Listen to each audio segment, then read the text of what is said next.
is me monitoring the sound. High tech. High tech. And cute because I got little buns in, so it looks like I'm wearing little earmuffs. Princess Leia. What? That's the toilet flushing. Nice. Just waiting. Nice. You know. For the boys. For the boys. Boys going out for a little coffee. Leaving the girls to do the real man's work in here. Alfie's just clearing out his flask. Alfie. Sorry. Hurry up. At least he's using filtered water. Okay. Yeah. At least We have filtered water. Yeah. We Can't go back. We learned from that Zac Efron documentary. Definitely. Maybe that's why we're so short. We didn't have filtered water growing up. I was supposed to be 5'8". I lied the other day and said I was 5'5". Alfie. Yes. You're not 5'5". I felt your body kind of You're tense not up. the average UK woman's height. Don't be silly. I'm 5'4.5". Come on. I'm 5'4". I'm a solid 5'4". Used to be 5'3.5". I've grown a lot in the last year. Got a lot of sleep.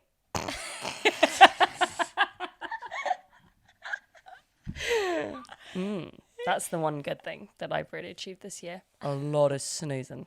A lot of Zeds. I'm caught up on my Zeds. Are they gone? Thank God. Fucking hell. How long does it take him to leave? Okay. Alfie can sometimes be out though so quickly it's kind of worrying. Quick as a flash, out the door. His ability to leave a place, his exit strategy is very, very, polished. I get quite hurt as well when I'm leaving Horatio or he's leaving my flat or I'm leaving his flat. And the way that, he's just like, okay, bye. I'm like always expecting him to be like, are you not going to wait are you not going to hold out a boombox at least outside of my window or do something romantic? The way that he's able to just leave and then I feel like stripped of something. If they don't I kiss hate you that. as well. I mean, they give me a little kiss and it's like, do you actually want me to leave?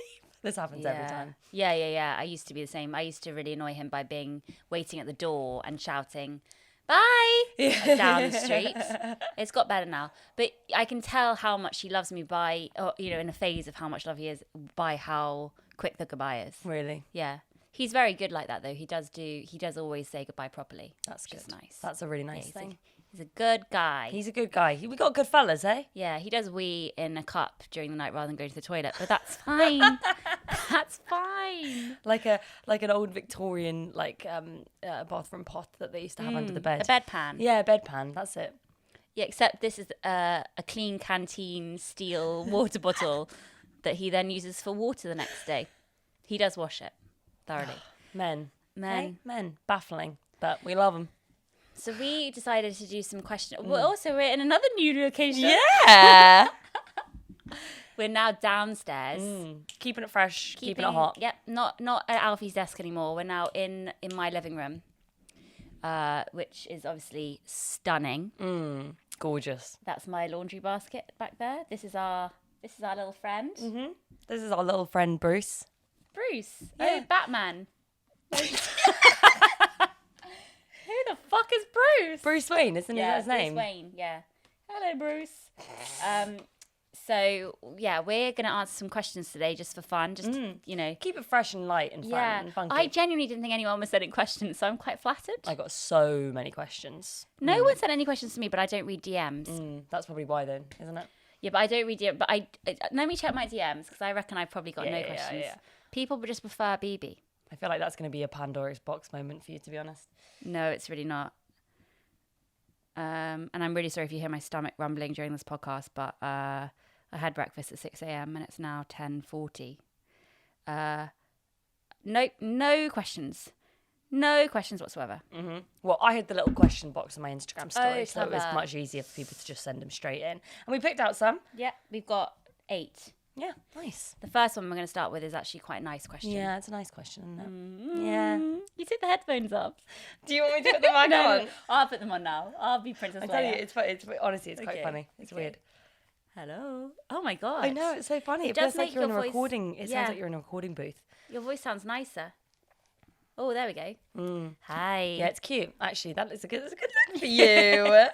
I always think when you see people walking down the street who've got proper headphones in like this, I always think they're such a music person. Yeah, exactly. Like Beats by Dr. Dre. Yeah. Yeah. Yeah. It's cool. Or what are they listening to? They're listening to proper music. And they want to show the world that they're listening as well. They don't want to be involved. They want to just listen, be in their own music world. Exactly. I always get jealous of them because I don't like music. Fucking hate it. The Fucking world isn't hate made music. for dreamers like that, is it? No. Not anymore. Like music, it's so difficult to pick song. Every day for bath time, I try and put on songs for them. And it's the same songs every day. Just I can't be bothered to find new songs I like. I like these 6 songs. They'll be my 6 songs. I know, it does actually kind of depress me when I get so used to an order of songs on my Spotify, because I added them, were added to my liked songs in that order, and then I start to listen to them in a row. And so then if I hear one of those songs out in public, like it playing in the shop, I expect to hear the song that I have in my Spotify after it. Like and in a movie. Exactly. And it makes, I always get jarred when a different song plays afterwards, and I realise, oh my God, I need to listen to some new music and stop listening to just the 25th anniversary Les Mis concert that they did at the Royal Albert Hall. Yeah, or the 500 Days of Summer soundtrack. Oh, with Alfie Bow. He wasn't in the 500 Days of Summer. He was in the Les Mis, honestly. Oh, Alfie Bow and 500 Days of Summer. What a day that would What be a for all of us. performance. What a performance. Oh, I love Joseph Gordon-Levitt so much. I love Joseph Gordon-Levitt.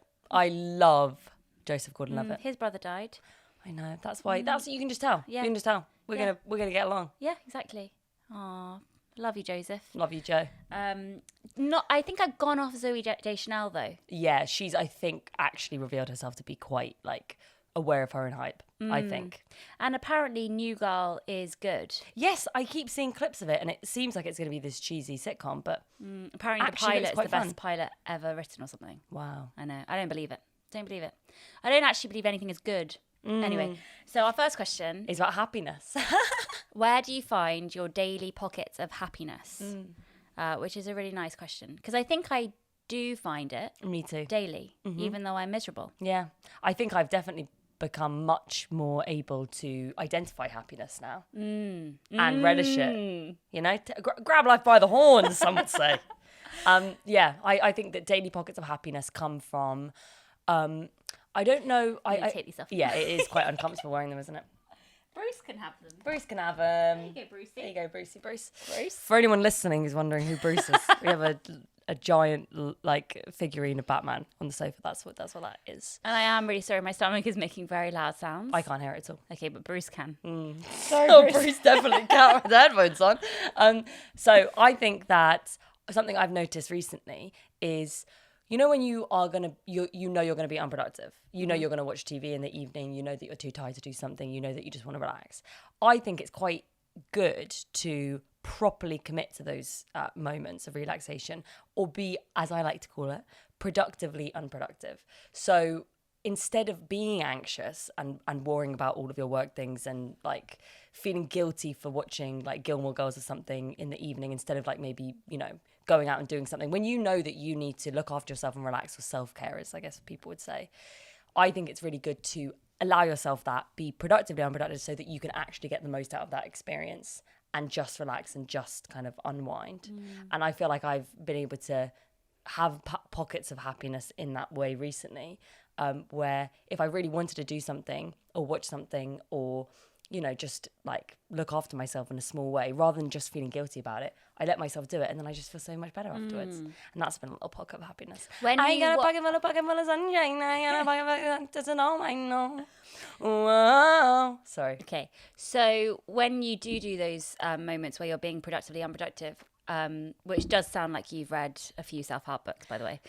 Haven't, not a or single one. Instagram not accounts. a single one. Don't follow a single self-help Instagram account. I'm fully mentally healthy.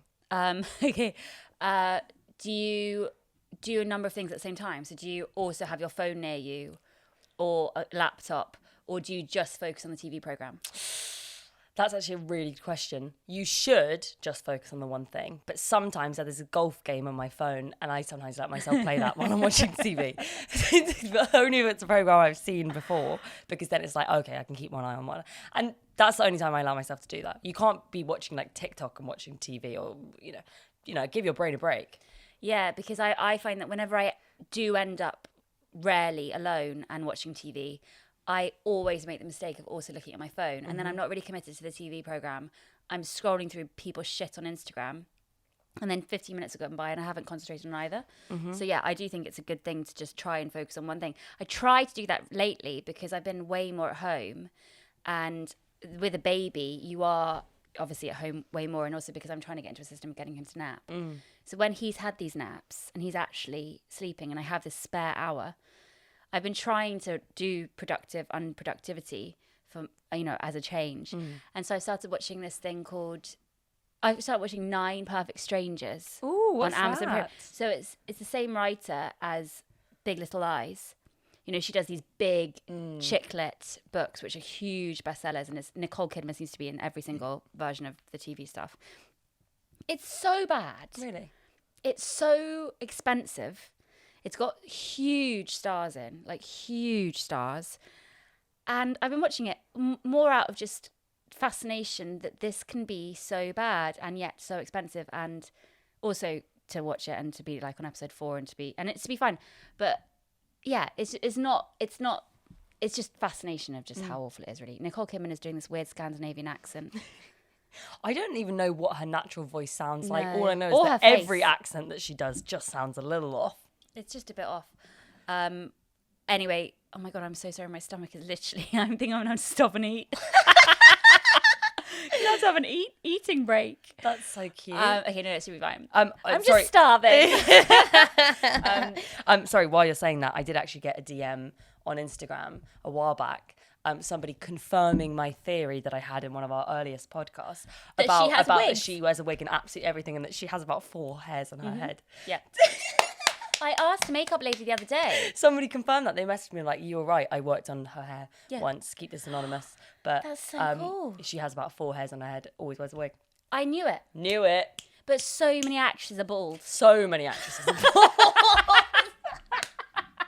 Narrow and bald. They're just narrow and bald. They're like sexy little babies. Or those Sphinx cats. Oh my God. Actresses are Sphinx cats. They are. They are. So yeah, I completely agree. My pockets of happiness come from those moments where you can just switch off. I don't know where it comes from, but it's more zooming in on tiny little moments that I find really bring out joy, and making those kind of minute chats with them. And if I remember them, that's why I do write a diary, because these little tiny chats you have with them just can be I hopefully stay with me forever. The kids. Yeah. You didn't say that. Them, Sounds sorry. like you're talking to the voices in your head. So the chats I have with myself, I treasure them. No, I mean, I think the kids are genuine pockets of happiness as embodied. They're manifested as pockets of happiness, aren't they? Yeah. Because every single conversation I could ever have with Donnie or Margot was more fascinating and interesting and hilarious than any conversation you could have with an adult. He started telling me about rocks and how they have energy yesterday. It was so sweet. And he can't say kinetic energy. He thinks it's like, he says kinetic energy. And I keep saying it's kinetic. It's going to start to get annoying soon. But right now it's sweet. But I also, food is a huge source of daily joy. So I really look forward to dinner every day. And I also really look forward to breakfast. So I started trying to set the alarm at 6 so that I can have 20 minutes, maybe, not necessarily alone. The baby usually wakes up, where I can have a coffee and have breakfast on my own. Oh my God, I love it. I don't care that I'm exhausted and I'm getting up at 6, but if I just have that moment where I can just have my bar, have my coffee. I literally can't remember the last time I woke up at 6. Fuck that shit. No. Also, so nice. yeah, food. I mean, to be honest, everything that we've said kind of falls under the umbrella. Kind of falls under the umbrella of mindfulness, doesn't it? Where basically anything can be an opportunity for a pocket of happiness, or, just a moment of peace if you fully focus your energy on it. And I obviously am not somebody that is into meditation or anything like that. I'm anti-meditation. Yeah, if anything. anti. I did try to do this breathing thing with Horatio for a while, but actually just started to get creepy. The man's voice started to creep me out.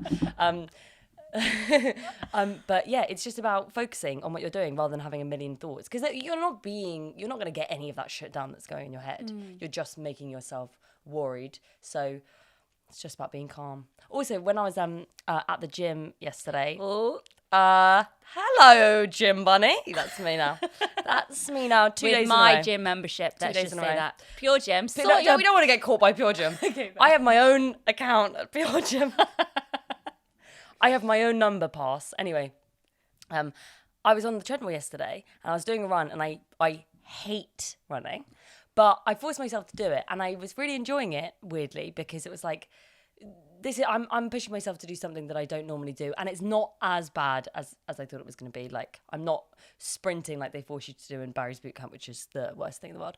I'm just doing it at my own pace. And then I thought about, that's kind of like life, isn't it? You just, if you just push yourself to do something that you kind of don't want to do, but you ultimately know is quite good for you, when you actually do it, it does make you feel like proud of yourself. And even though it's such a stupid thing to be proud of yourself for, because like I'm an adult woman, of course I should exercise if I want to live a long life, but it was just a nice feeling. And then I thought about how lucky I am in so many other ways. I had a real moment of like inner gratitude, Oh my God. and it was really lovely. And it was similar to this experience I had with the stand-up thing the other night, where Sorry, my stomach. Sorry. Oh my God. I'm starving. I am just, I don't eat between meals. she's so. famished. She's a famished little waif. Basically, I went on stage, but 10 seconds beforehand, I was so nervous that I genuinely was looking at the guy running the evening, because I was going to say I can't do it. But then I went on stage and I did it, and I won this little competition thing. Aww. And if I Watch out, Amy Schumer. Watch out, Comedy World. No, I can retire from comedy now that I won this tiny if you little put the headphones competition. on again, you're like Sarah Silverman doing her podcast. Yeah. You should be controversial now. But yeah, I pushed myself, did something I didn't want to do, and I got a good thing out of it. And I was like, fuck, maybe that's what I should have been doing my whole life. And I've just always, every time I have been scared, I'm just like, no, I'm not going to do something. So I really do feel like I am actually in an enlightened era of my life. But I've been trying to get you to fucking do exercise for ages, not because of anything to do with vanity. It just makes you feel better and more control. Made me feel so much better. Weirdly, you did 2 runs on days that you had gigs, or something.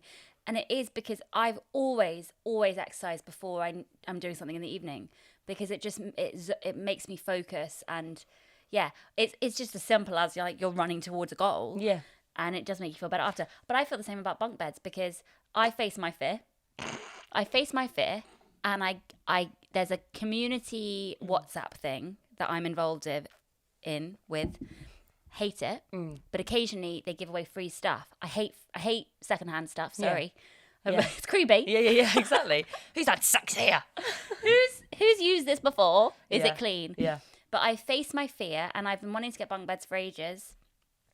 And She did a bunk bed came up, and Alfie was like, "Shall we do it?" It isn't actually a proper bunk bed; it's only a top bunk, but it's a step forward. Oh my God, it's one step. It's literally one bunk. And it did cost £700, and I got it for free.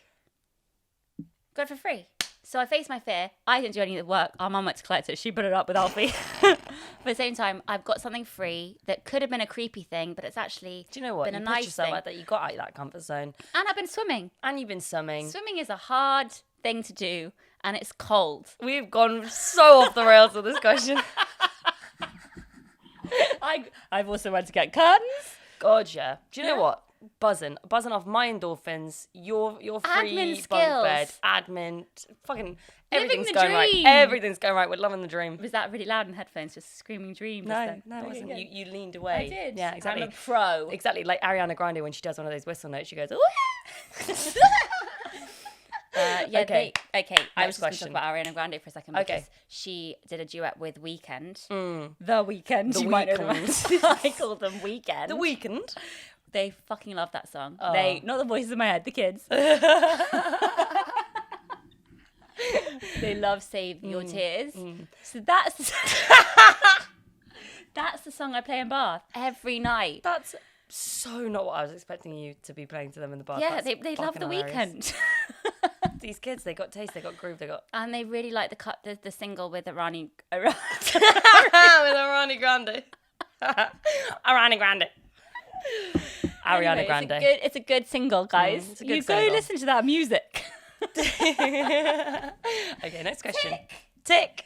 Question 2. This is a bit of a different Different vibe. different vibe. It's about female anger. Especially when it's expressed through tears. How do you deal with it? I thought that was a really interesting question. Yeah. Especially given that we do, experience anger with each other, and I think we do have different ways of expressing it.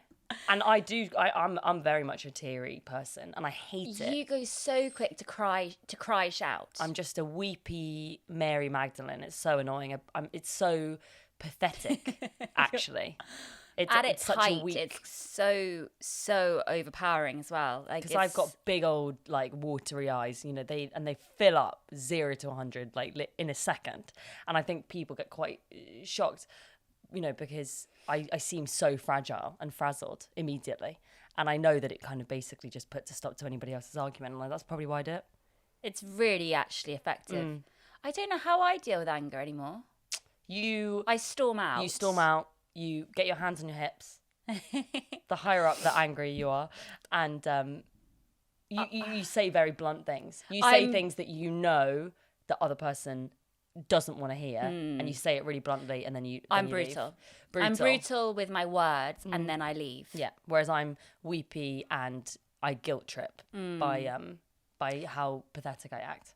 Yeah. I used to be hot. quite irrational with fights with Alfie, say. I used to but I think because he's so rational and annoyingly, he's just so good at arguing. Yeah. I think I've learned that that's not going to work. Mm-hmm. So I think that's probably filtered down to how we fight, because I'm probably taking on an Alfie role now with you. Exactly. You kind of try and be foolproof so that you're going to be fine no matter what happens. I've noticed that with you, actually. I have to protect myself. So it's kind of, I need to get out of the situation, say what I need to say, and almost leave with a grenade. Mm-hmm. An emotional grenade, yeah. and leave you to kind of cry and scream and be irrational. Mm-hmm. But I think we're getting better. We're getting a lot better. Yeah. Even the text portion of the fight, the second which half. used to be just vitriolic. Now it's much more logical and rational, and we sort of say what we've got to say. You say what I've got to say, and then we sort it out. It just is so much better, to be honest. Yeah, it is. To just say the brutal truth and get it out the way. Get it out the way. Get it out the way. It's usually, the stuff you say is accurate. The stuff I say is accurate. And if it's on the table, then you can at least work out a way to move forward. Mm-hmm. And it means you just don't have that. I love to hold a grudge. But I can't seem to do it with family. I would never want to have that with you, where you have that sort of weird resentment thing because you haven't said something honestly. But with people that I'm not as close to or as attached to, oh my God, I could hold a grudge for a century. I'm obsessed with it. It's my favourite thing to hold. And it just means that favourite thing to hold. I know, right? Sorry.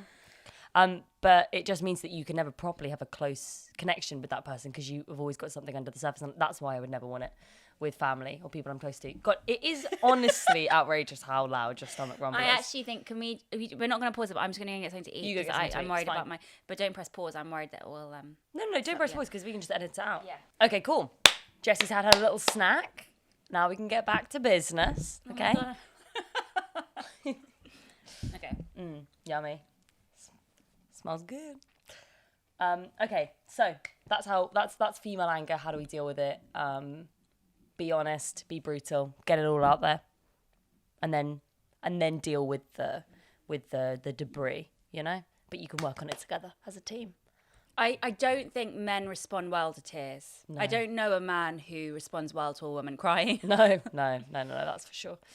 It's always just quite a lot, isn't it? And that's Yeah. just awful. But at the same time, Married at First Sight UK, there was a guy in it called Bob who was so sweet, lovable, funny guy. And he cried so easily. And it was just so weird to see a man that quick to cry. And this woman just didn't know how to respond. It was fascinating watching.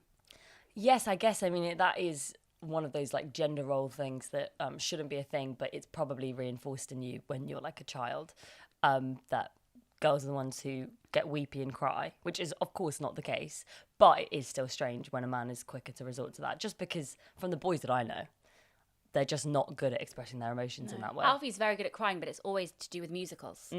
I've only seen Horatio cry once at the end of a movie. And I was so blown away by actually seeing him cry. Because I was obviously crying at the same moment. It was the most incredible film I've ever seen, a film called Waves by Trevor Schultz. And it's all about grief and it's just incredible. But to see him cry at the end, it moved me so much because that takes so much to make him cry. So I really recommend that movie if you want to cry. I need to watch that. Yeah. I really don't cry very much. I only cry now to do with physical pain. Yeah. I probably cry at least twice a week. At least twice a week, yeah. I don't think I've ever been that big a crier, actually. I think you've always been a big crier. I'm a weepy But woman. you're a water sign, aren't you? I'm a water sign, that makes sense. Okay. I'm a Cancer. Makes sense. Makes sense. Resetting career expectations as you get older. Thoughts. And are you happier now? I think that's a great question. Was it, are you happy now as well? Yeah. Yeah, no, it's a great question. I think probably we cover this quite a lot, actually. But I mean, we're at very different stages. Yeah. But again, you've had to really reassess and already had a career since you were young. So I guess in a way I feel like I'm resetting it in a small way. Not because I don't feel like an actor at all, but as we've spoken about so much on the podcast, there's so little control. And the writing and comedy that I've done with Jessie since I was a teenager, I've always put it like very much second fiddle. And now I'm getting to a stage where I realise, wait, I don't want to be in a position where I have so little control and I'm constantly waiting for something. So that's why I'm putting those things more to the forefront now. So that does feel like a bit of a reset.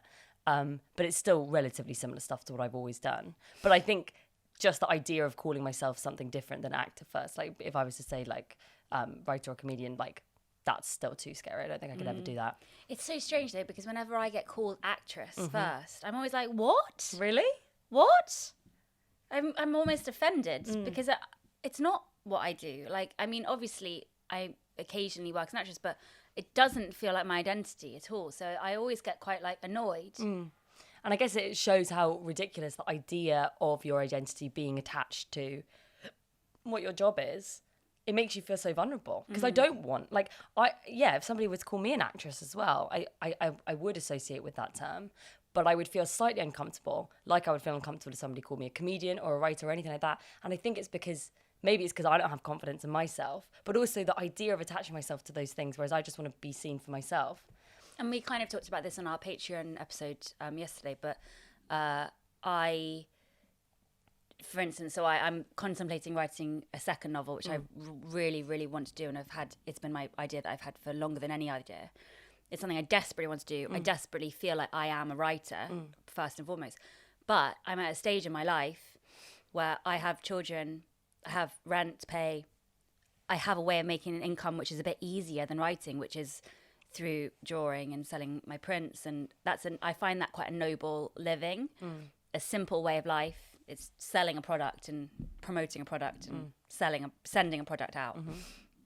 And so it's whether it's fair to my kids to say yes to doing a book, which might be a year out of my life. I was horrible during some of the writing process of Sunset. No, you weren't. You Well, were no, just I mean, tired and stressed. but I mean, I remember at the end stages with Alfie, it would be like, it was so all consuming. And I don't know if I'm committed. I desperately want to do that, but I need to decide now whether I'm going to commit to that, or is it going to be financially more comfortable to do something which is safer and like an easier way of just getting by. It might not be as much money, but it's a nicer way of life. It's such a scary adult decision. And what do I want? Like, what do I want to do? Yes, I would love to write another novel, but is it the right thing to do at this stage in my life with my kids? And actually, it's the first decision where I've realized that the creative lifestyle it's not actually about what I want to do anymore. I've always just done whatever I want. And actually, it's the first time where I'm having to reset. So I think, though, you could argue that you are happier now, though, that you've had various resets in your career because you actually understand who you are now. And those resets or like career changes have shown you who you are as a person and as a kind of creative person. So you are always going to be happier after you reset your career because but it's not necessarily you understand yourself better. It. So I think Life all plan. of my resets have been not me putting them in place. They've been life events, or it just happens to be that I got this job or whatever. And I think for the first time, it's me taking control of those resets. Yeah. And I think in your 20s, you're more able to, you don't notice those resets as much. Yes. They're really subtle. I think that embracing something that you clearly want to do in your subconscious, that you're leaning towards, doing it, trying it out, even if it doesn't work, you can always go back to the next thing, but that's always going to make you happier in the long term. So Yeah, I think just also gotta go taking little risks every Yeah. so often and pushing yourself. So like you doing stand-up, yeah, you know, even me writing a book, they're like things that aren't necessarily safe options, but they're pushing you and they're using your different skills and your different talents. And yeah, I think that's really exciting, making kind of little leaps yeah, into the unknown. totally. Into the unknown. I actually just booked tickets to go see Frozen the musical. I actually booked an extra ticket because I don't think Alfie wants to come. So you Oh can my come. God. Yeah, it's a matinee. That sounds Going to take amazing. them out of school because they're the only cheap tickets. When? Something of November. Oh my God. Yeah. The dream come true. I know. I didn't What realise a it's already dream come true. happening. You know, it's Samantha Box. Oh, is it? Samantha From Box. Dorothy? From, she was on... Maria. No. Which one was she on? Was she Nancy? on- was she Nancy? I feel like she was Nancy. Nancy. She was Nancy, wasn't she? But she she was on the didn't Nancy win. competition, but she didn't win. When? Yeah. If you don't know what we're talking about, Yeah. it's Andrew Lloyd Webber's Andrew Lloyd shows. Webber's show about how do you find a girl like Maria was Yeah. the first one. And then Nancy, and then Dorothy. I lived for those shows. You can find them on YouTube. They've got like a bootleg version Do of it. The different episodes. Incredible. Sorry. Impeccable at TV.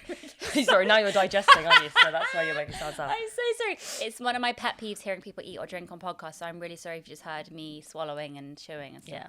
Yeah. I'm sorry. But yeah, she plays Elsa. I saw a TikTok. Oh no! Didn't she go out with someone really famous? Yeah, and I saw them on the tube once, but I can't remember On a who shoot? it was. On the tube. On the tube. Saw them on the tube once. Oh, I remember, and she was wearing a trilby. Yeah! No, that was Daisy Ridley. That was Oh, Daisy Daisy. Ridley. No, I'm sure you said Samantha Barks was wearing a hat too. She probably was. She seems like the kind of person to wear a hat. Is it called a bolero? Bolero is... bolero hat. No, Oh, no, she's a bitch. Bolero is one of those Oh, a things. sombrero. Samantha Barks wasn't wearing a sombrero She was on the not, for Piccadilly the line. record, Samantha Box, when I saw her on the tube, I do not believe that she was wearing a sombrero, but she potentially could have been. Can I just say, I am adamant I saw Jurgen Klopp.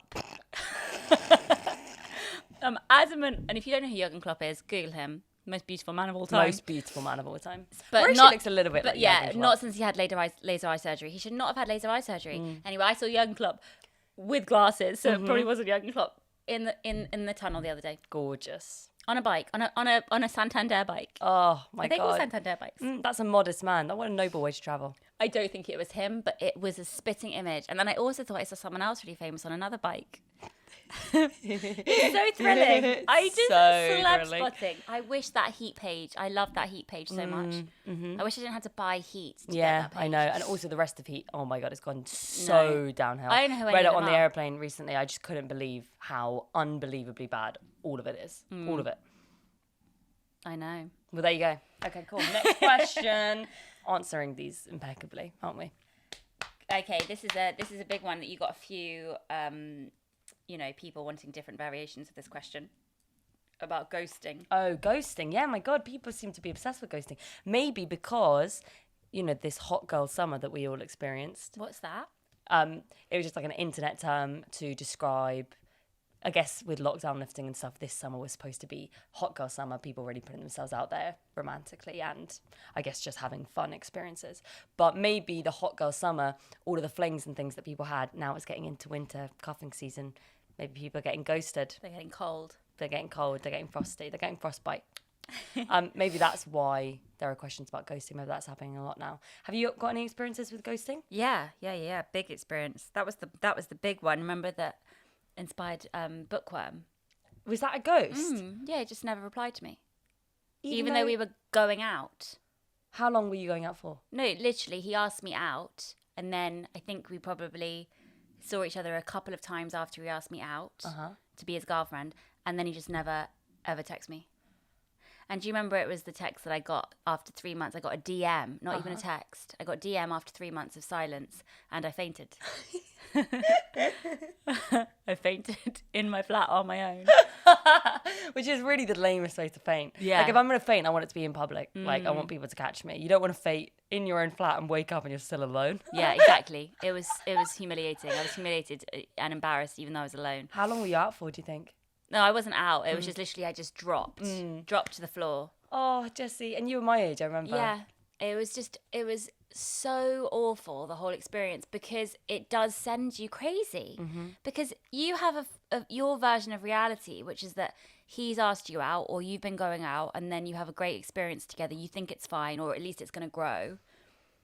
And you think you're on this journey together. You've started this journey together. And then there's just stone cold silence. So again, it comes back to honesty. If they just are honest about how they're feeling, and eventually he was, I think, yeah, and certainly. Oh yeah, he did actually break up with me eventually. Really? Yeah, he came over after all of that time, and said how it was, and I mean, what, like you'd been waiting around thinking, oh, he's still my boyfriend Yeah. if he hasn't got in contact with you? yeah, because he was egocentric. So insulting. How could you think that? But it was my fault in a way because I let myself, be seen. I treated myself as low status, yeah. and low worth and stuff. So it's my fault. But at the same time, I think it's so cruel just not to be immediately upfront about how you feel. If you don't like someone, just fucking tell them. Exactly. I always give that advice to any of my friends or anyone, really. You've just got to be honest. You just got to get it out of the way, because even though it hurts in the moment, it's so much easier for the person that's getting rejected to just get back to normal. Getting ghosted is so much more insulting because it just implies that they're like so put off by you that they don't even want to get in contact. But at the same time, it does filter down into work stuff sometimes, because it's so much easier sometimes just to not reply to people, because it's like, it's just awkward to get into a situation, into a communication, and then you don't want to go down that path. So it's just easy just to make it clear that you don't want anything to do with them by ghosting them. And that's mean of me, but I definitely do ghost people career-wise. I think that that's slightly more acceptable. If Yeah. you don't have a personal connection with someone, then I feel like with work stuff, you kind of just Have you know. ever ghosted someone? Have I ever ghosted someone romantically? Yeah. A little bit, I think, like a tiny bit. It wasn't a proper ghost, but I think that now, retrospectively, I can look back at it. It's 2 years It was ago. a baby ghost. It was basically a ghost. I was seeing someone for a couple of weeks, and it was really intense. And then I totally had a change of heart, and I got the ick, and I realised, oh my God, okay, this is not the right thing to do. And he went away on holiday for a few days with his family, and he kept contacting me, and I basically just responded less quickly and less affectionately every time. Yeah. So that by the time he got back and he sort of expected to see me, I did actually the worst thing, which isn't quite ghosting, but it's gaslighting, which is where you imply that it wasn't as big a deal as it was. It was totally a mean thing for me to do, but he was so intense, this boy. And it had only been 2 weeks, but I had realised after the 2 weeks, oh my God, okay, this has got out of control. So I basically tried to tone it down. I was like, look, I think that maybe you feel differently about this than I do, and I think that maybe we should take a bit of time apart. So then after I had that breakup thing, I then did ghost him a few times. But that's the only way to do it. You've got to be brutal. I know, but the thing is, it's not nice to imply that somebody's feelings aren't justified, because people have done that to me before. Like a guy I really liked implied that we had never even had a romantic thing when it was obvious we had, and that was very hurtful. But I felt it was necessary in this situation because there was no other way of explaining it, because he thought that we were like in love or something like that. Yeah. And I actually bumped into him a couple of weeks ago for the first time, and we didn't speak to each other. We were at something, and I could see that he was there, and I was there obviously with Horatio, so that was slightly embarrassing. But I did send him a message afterwards just to say, yeah, because I realised, like, I don't know what he's doing with his life now. I don't know if he has a girlfriend. I don't know how he is. I'm sure he's doing well. I'm sure he's fine. But me seeing him and not acknowledging him there, I felt like that was similar to the way that I basically crushed his feelings and then let go. Yeah. So I sent him a text just to basically acknowledge, to say, I saw you, you look really well. I hope you're doing really, really well. And like, I wasn't sure if I should come over and say hi or if that would be appropriate, but I really hope you're doing well. Just because, and then he sent a really nice text back, and it was it was lovely. So nice. And I just realized, like, I just wanted him to know that I saw you. I'm not ignoring you. I'm not embarrassed that we went out. I'm really sorry for how I acted. Yeah, like, you know, I hope you're doing well. Good. And I didn't want to send that text, but I'm really glad I did, because it was the right thing to do. That's like the opposite of how my ghosting experience happened with that guy. Because whenever I have seen him publicly, it is like I am a ghost and he can't see me. And it's just, it's so odd. It's just so odd. So fucking weird. And then even when we've been in the same social situation, it's still like he can't make an eye contact with me. It's just bizarre. I think with that, though, I think part of that is embarrassment, because sure, he knows that you were really into him, but he also knows that he was acting like an arsehole. Yeah, so he it's probably so just doesn't want immature. to. He just doesn't want to acknowledge that part of himself. Yeah. I think the most grown up thing you can do is just be, that's so grown up what you did. So nice. Yeah, because Well done. And it's kind of, it's retribution for what you did. Exactly. I obviously wasn't going to go up and speak to him with my boyfriend just there, but I didn't want him to feel like I was ignoring him and I was embarrassed of his presence. I would have ignored him, and I would have just been so immature and stupid about the whole thing. So well done, BB. That's what I'm a grown-up lady Yeah. now. Grown-up lady. So don't ghost anyone, guys. It's always better to just be honest about your feelings. Even that guy that rejected me after 2 dates and said, you know, he wasn't romantically attracted to me, but thought I was a real hoot. You know, at least I got over that relatively quickly. Sometimes I hear stories about Alfie in our breakup and what he's told me things about what he got up to and stuff. And sometimes I do think about saying to him, right, you have to text them and you have to say sorry and you have to say, I didn't text you because of this and I'm really sorry. Because they just don't think the same. They are able to have sex with someone and then to never speak to them again, and that to be completely fine. And he tries to make out to me, he's adamant that these girls wanted a one-night stand as much as they did. But I know that that's very true. Some girls are completely like want to have one-night stands and don't give a shit, and that's completely fine. But I'm pretty sure some of these girls wanted more and they never heard back from him, and that makes me. I'm in a secure enough place now in our relationship to be like, that's not okay. Even if it's however many years later, exactly, you need to text them. Find that unknown number. Totally. Track them down. That's so mature of you to feel that way. I have never told him that, and I don't think that he would be happy with me saying that, but I don't care. I don't care. Yeah, you shouldn't have done that, Alfie. Learn a lesson. Yeah, you should have had a 2-night stand and then text them to say sorry. Well, then just a 1-night stand and say bye, like you tried to do with me. Uh-oh. Look how that worked out. I stayed. Okay? This is our life. Oh, I actually have been ghosted a few times now. I'm just remembering. Bloody hell. Oh, sorry. No, it's good. But the thing is, and this does sound kind of bitchy of me, but like it does correlate with how you feel about yourself. I was ghosted a fuck ton when I felt super insecure, super anxious to please boys. Like I was getting rejected left, right, back and centre, whatever that phrase is. I was getting rejected all the time, and it correlates a lot with how I felt about myself. Sure, the rejection didn't help, but I was also very anxious in terms of how I looked, my career, everything like that. I was in a really weird period of time in my life. And obviously I'm in a long-term relationship now, but I definitely don't feel like I would get as, if I was single, I feel like I would probably, my cards would, my luck would be different because I feel better about myself. Totally. So it's about the energy you project. If you come across like you are desperate for that person to text you back, they probably are going to be less inclined to. Yeah, I completely agree. All of my experiences in my 20s with guys that were bad, if I actually looked and studied my behaviour and what I was doing, Totally. I know for a fact I was probably acting coldly and weirdly because I was afraid that they didn't like me already. Exactly. Because I didn't have the self-esteem. Yeah, you just have to be one of those warm people with a good energy. If I were to read back some of the text chats that I've had with boys, I think it would probably give me a heart attack. No. I was a mess. Right, we probably should move on to our next question, which is, how do we feel about marriage and long-term commitment? Good question. What are our opinions on it? Well, I'll start. Yeah. I am fine with not getting married.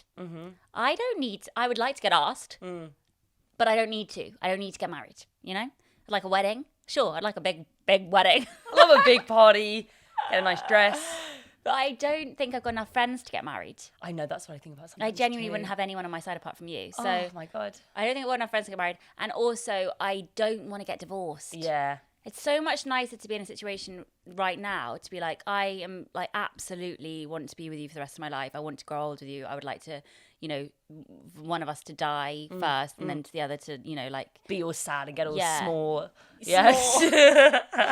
you know, I'd like to grow old with him, and I'm in love with him forever and ever and ever. And I'm sometimes I think like whenever he drops down to the floor for some reason, which is very rare because you don't really have to be on the floor, but with a baby you do. So whenever he does get down the floor, recently I've had these moments where I've been like, is he about to propose? Is he about to propose?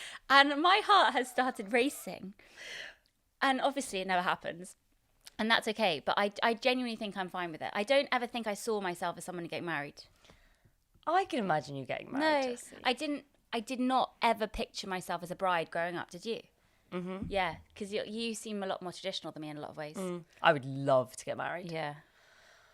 I really would. I mean, there's literally nothing else to it. I just think it's really romantic, the idea of making an unrealistic commitment to someone. Like, sure, most marriages end in divorce and weddings are super expensive and whatever. How much would you spend on a wedding? I mean, I didn't even know how much they cost, but I found out recently. They cost so much. They cost like 60, 70 grand. Well, like the expensive ones, but the average UK wedding is around 30 grand. 30. Yeah. Yeah. Who's got 30 grand lying Who's around? got 30 grand for a wedding? Saved up for a wedding. I guess parents chip in and stuff like that, but I mean, that is But absurd. but that's what I find so old-fashioned about the system. Yeah. And that's when if I actually do look at marriage as a institution, I do find it slightly troubling. Yeah, and cringy as Like well. to ask your parents to pay for you to get married, to have a party to someone they didn't choose. Yeah. That's fucked up. It is weird, and obviously there are so many like weird traditions in it, like the father giving the daughter away and stuff like that. Like that does creep me out. If I it's don't- an I don't arranged like marriage, fine, I'd be happy. that. Yeah, Happy- absolutely, happy that with makes it. sense. Go for it. But it's just it is strange, but I like strange rituals, and I think the fact that it is so strange but it means so much, it carries so much weight. For somebody to ask you that shows that they really love you. Oh, absolutely. But you can find love in other ways, and I think having children first did change that whole course. sequence of I events. think that you could have one of those cool bohemian weddings where all your kids are like involved in it. I can so imagine that happening. But when you do see a successful marriage, and then you like, I've only been to one wedding where there's still a successful marriage. It is lovely to know that you were there at that on that day, and that they're still going. But when you've also been at a marriage that hasn't worked out, it's kind of like. But then I do think about certain things, and it's a lovely day for everybody involved, and And it's one of the only opportunities that your whole family sees each other. Exactly. Yes, that's really nice. So I also think, given that me and Alfie essentially could almost is like an arranged marriage. The fact that we chose to be together and we fell in love, and it's a completely different situation. But I have thought about arranged marriages quite a lot, and how I think they're quite amazing sometimes, because you're deciding to commit to this person no matter what, and you've written out these rules and these kind of things you're promising to each other. There's something quite nice about that. I think that's why I do really like Married at First Sight programs. Oh, so I think that you mean arranged marriage in the more kind of Western sense of like the arranged marriage is like when people take a risk, both of them together. No, yeah. I mean, obviously, you don't mean like when a young child woman is like married off to a guy 30 years older than her. No, I don't mean like that at all. I just mean like, I sometimes do compare me and Alfie sometimes to an arranged marriage, because we've chosen to be together after I got pregnant after a one-night stand, like in that way. So but I that don't kind agree of- with like a child getting married to a random man. Sure. We don't believe in child brides on this No, podcast, no, okay? That's not what we're saying. No. That's not what we're saying. Depends on the child. I do not agree with that. No. It's comedy. I don't agree. And also, me and Alfie aren't like an arranged marriage, but at the same time, I do like the idea of committing to somebody no matter what, and just fuck everything else. Yeah. I promise that I'm going to do these things and be loyal and not cheat on you, and I mean, that's be the a thing. good wife. You're going to fancy other people, and you're going to have like moments where you're like, oh wow, maybe being single would be fun. But the whole point of commitment is that you confront those things and you say, being with the person I love is worth more than that. Yes. And it just is. It is by a million times. Like, it is so much more fun to be with somebody that all the time that you love, that makes you laugh and that is great to have around, than I don't know, in my opinion, than being single and like hoping that you're going to meet someone like who fulfills those categories and maybe having lots of sex. It's just difficult, isn't it? Because I really like being in a relationship, and I really love the kind of the habits and the rituals of being in a long-term relationship. But at the same time, I know he's going to have sex with other people at some point. I know that I will. I know that that's probably something, and that's the luxury of not being married. And so I'm kind of enjoying those things more. And I think it's quite a modern approach. I mean, obviously, I might not have sex with him. He might not have sex. We might just stay together forever and ever until we die. But being realistic, I know that's unlikely. Yeah. So we're just taking it day by day. And therefore you're just enjoying the time that you have together now. Yeah. And making that choice to be together right now. And also allowing each other the freedom to grow and change in other areas if you need to at some point. Totally. Down the line. Yeah. Hopefully not now. Hopefully not now. No. Things are good right now. Stay right now. Yeah, stay here. Stay here. We know you're listening, Alfie and Horatio. I don't think Alfie listens anymore. So I can say anything. That's fine. Everyone my age is ahead of me. That's another question, which is a lovely question. A lot, yeah. Well, everyone my age is ahead of me. How about you? Oh my God, yeah, everyone my age is ahead of me. Jesus Christ. If I go for drinks with my friends now, the ones that have like fancy jobs, oh my God, it's like a different universe they live in. I hung out with my friend Anna recently, and she works as a trader, which is like a stock trader. She did maths. She's like a maths genius. And which is so funny because you talk to her and she doesn't come across that way at all.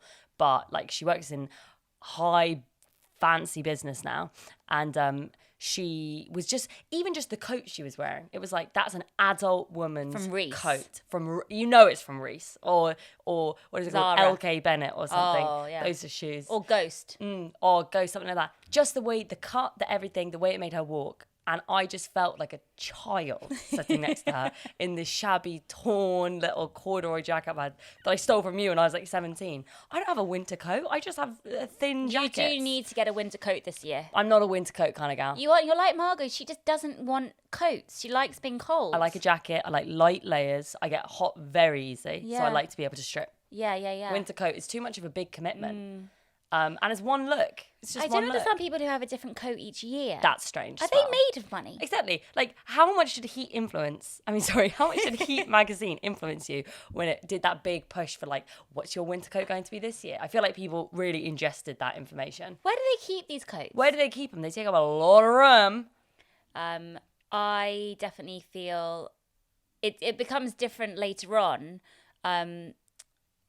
But I definitely feel money is a huge part of how I assess everything now. I think I talk about money a lot. It's really bad, but it's only because it's only when you're anxious about it, isn't it? Yeah. I'm anxious about money. I don't think I've ever not been anxious about money though. But I definitely feel. I now think. So I was watching the Great British Bake Off last night with Matt Lucas and Noel Fielding as presenters. And I just couldn't stop thinking about how much money they might have. I was thinking, are they the type of rich that is, they've got like a big house and maybe a couple of cars, maybe a house in the country, but they don't have much money day to day. They still need jobs to come in. Or are they the type of rich that has never like bought a house, has loads of like expensive clothes and things. Like I want to know how much is in their current account. That's what I want to know. Do they have a Monzo account? Yeah, do they have a Monzo? So I just want to know that kind of detail because I don't think people have as much money as we think who are well known. Well, especially when they keep popping up and you're like, oh wow, somebody needs a paycheck. Like Rylan. Rylan is on everything. Clearly. He presents The One Show. He presents It Takes Two, Strictly Come Dancing spin-off. Exactly. Well, the thing is, maybe when they get their big break and they get that big lump sum of money, whatever, and they buy a house, maybe it's the mortgage payments and therefore they need to keep but if they're able to buy a house, why do they need a mortgage? Just buy the house. Maybe they weren't able to buy the house all outright. Yeah. It's very intriguing, isn't it? Intriguing. So now I think of, when I look at people's Instagram sometimes, I'm thinking, that's an expensive coat. How did you have money for that coat? I know, I always think that. Where's that bag come from? That's an expensive. You've got 5 bags. Yeah. I counted your bags. So I kind of think of it like that now. I don't think of it like, oh, she's just got a book deal or he's just got that job. I think of it like, that's a new bag. So to answer the question, how do you cope when you feel like people your age are doing better than you?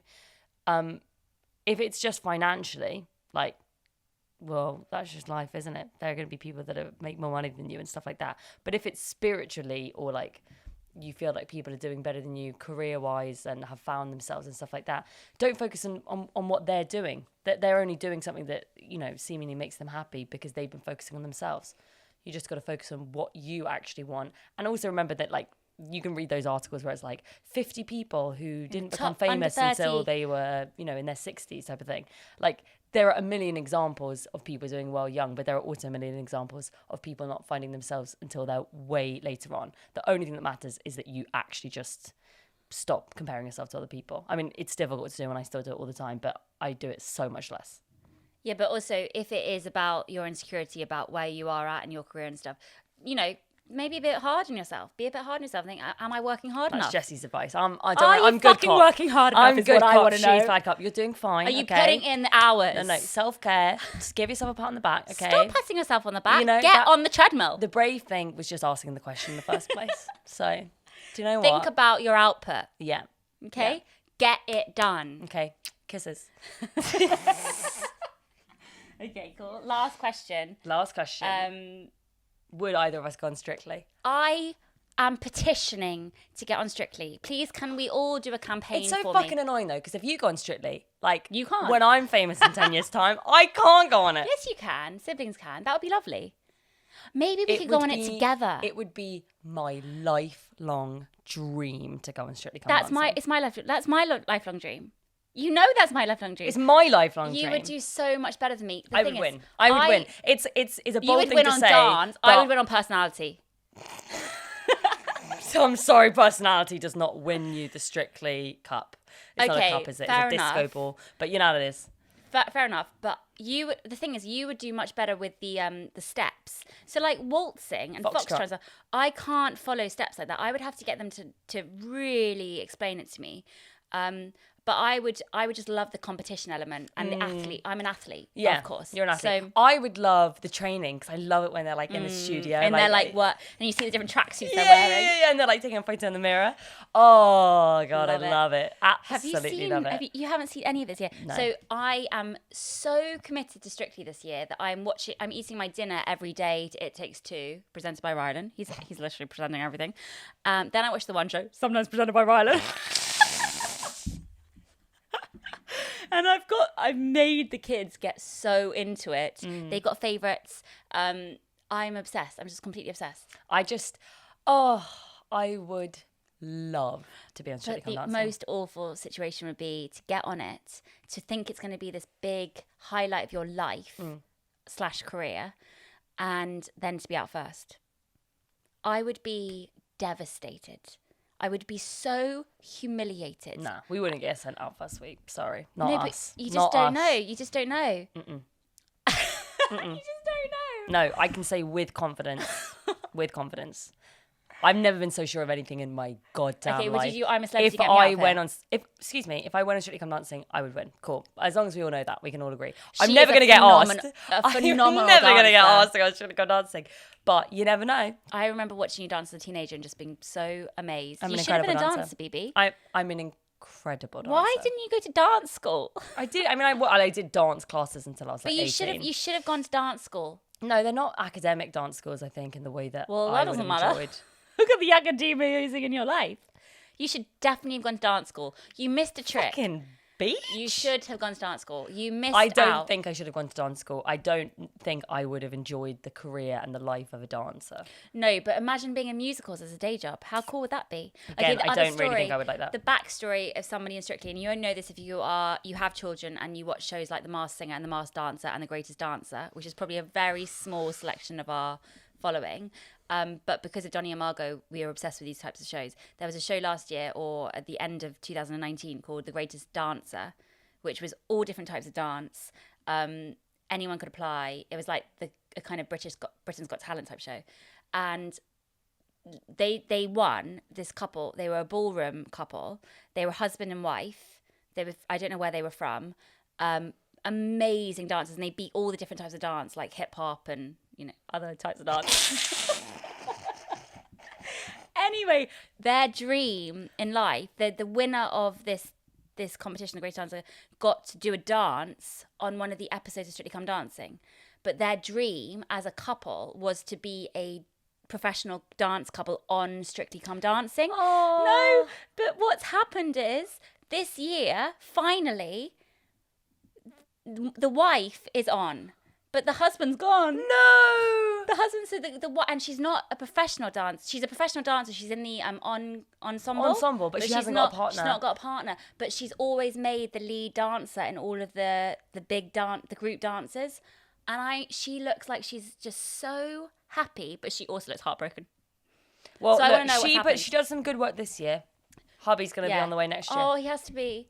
Oh, I just want to know what happened. That's such a nice story. I know. I just honestly, you just have to see her. She's an amazing dancer, and she's so happy. But I reckon she's in her late 20s now. She's got to get on it. Honestly, the career has a relatively short lifespan. So, totally. I mean, obviously, if you're a ballerina, very one. But, if you're like any other kind of dancer, I don't know if I would have, I don't know if I love dancing enough to do it all day, every day. But I do love to dance. And I think hopefully at some point I get to do a big musical. Definitely. Margot's just started ballet, and there's only 3 other girls in her class. The first 2 weeks there was only one other girl, and I'm not allowed in because of COVID. I can't watch, so I don't know what the fuck she's doing. But so I begged the teacher to send me a video of what they're doing, and she sent this 1 minute long video of them doing a warm up with these 3 other girls. And Margot's so bad. She just can't do it. She's making up her own moves. She's doing like a sassy I know. I think Margot's learnt most of her dancing ability from J-Lo. Yeah, from J-Lo. Oh my God. Let's not get started talking about J-Lo, please. We've already run out of time. Anyway, yeah, so we would both die to be on Strictly Come Dancing. That's our answer. If you have any connections if anyone has any connections, I'm first, obviously, I'm older. Yeah, Jessie's actually famous, so yeah, you got. I'm not famous, but you're very much famous. Okay, I would happily, You're at least a C-list. You're a C-list celeb. I'm C/D. I would go. I'm a whore. I would go on any fucking reality show. Just let me. I mean, not any reality show. You wouldn't go on Naked Attraction. No, that show actually still makes me feel nauseous. Gotcha. But no, I would go on I'm a Celeb too, just because the athlete in me would enjoy the physical challenge. I would eat anything if I had to. If I knew I was going to win something, I would eat it. That's horrible. And 3 weeks away, I would be away for 3 weeks. Think about the writing I could do. That's true. I mean, fair enough. I think that would be a wonderful spectacle. I hope that happens at some point in my life, that you go on I'm a Celeb. Yeah, you'd have to come to Australia and be in the camp. Yeah. I want to be waving behind Anton Tech. Okay, cool. We've done over an hour, so I think we need to stop. We're a little hyper today, aren't we? But we're going to talk about other live stuff. We'll talk about that on our next podcast. Yeah, Should we exactly. do that? Yeah. Talk about other live stuff. Because we're starting to be more, what's the word? We're trying to manifest more positive stuff in our lives. Totally. We're going to be more positive about promoting things that we are actually doing. So please come to our live podcast shows, which will be really fun. And we're going to dress up, and it's at the really cool venue 21 Soho in Soho Square. So it'll be a nice night out there. We're doing 3 or 4. A nice night out with the girls. In November, and I think one in December. So you have to book now because tickets will go. Well, I don't know that, but just book. Just take one look at us. You know that they're going to go. Also, I'm doing some work in progress comedy shows at 2 North Down, which are going to be an hour. I'm doing half an hour, and Alfie is doing half an hour at 3 of the shows, and then I also have a mystery guest doing the first one. So, but you have to. Did we write the dates under the last one? We should have. Yeah. Yeah. You should have. Yeah. You should have with the links. Yeah. So please come to them, and thank you for listening. And also, if you become a Patreon lately, because we've had loads of new patrons in the last month, which has been so nice. It's only £3 a fucking month. Yeah. No big deal. That's one flat white. Yeah, it's not even a flat white. Yeah. Flat white's £3.80 where we go. That's ridiculous. That's too expensive. That's for too flat expensive. white. We spend way too much money on coffee. But anyway, buy us a coffee. And if you don't like the content, then you can just leave. Yeah. Okay. Bye. Bye. Ooh.